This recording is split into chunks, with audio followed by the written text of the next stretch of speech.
Hi friends, Nellore Peddareddy చేపల పులుసు మనం ఎప్పుడు చూస్తాను. అలాగే ఫ్రై కూడా మీరు చూడాలి కదా. అదిగో ముందుగా చేపలు తెచ్చుకున్నాం. దాంట్లో ఉప్పు, కారం, మసాలా కూడా వేసుకొని స్టాప్ చేసావా ఎర్రదనుకురా. చేపలు బాగా పట్టేటట్టు మసాలా ఫుల్ కలుపుకోవాలి. ఇలా ఒక నిమిషం నుంచి ఆపు. మళ్ళా ఆపేనా? నీ మాటలు ఎందుకు మధ్యలో? చేప ముక్క బాగా మసాలా పట్టేటట్టు పెట్టి ఫుల్గా కలుపుకోవాలి. స్టవ్ వెలిగించుకొని స్టవ్ మీద కళాయి పెట్టుకొని 2 గంటలు నూనె పోసుకోవాలి.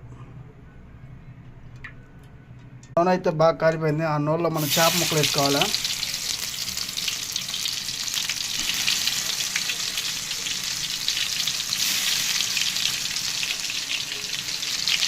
ఓకే, మన చేపలు ఫ్రై అయితే రెడీ అయిపోయింది.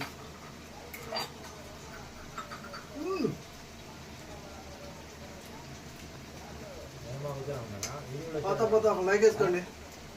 సూపర్. ఓకే,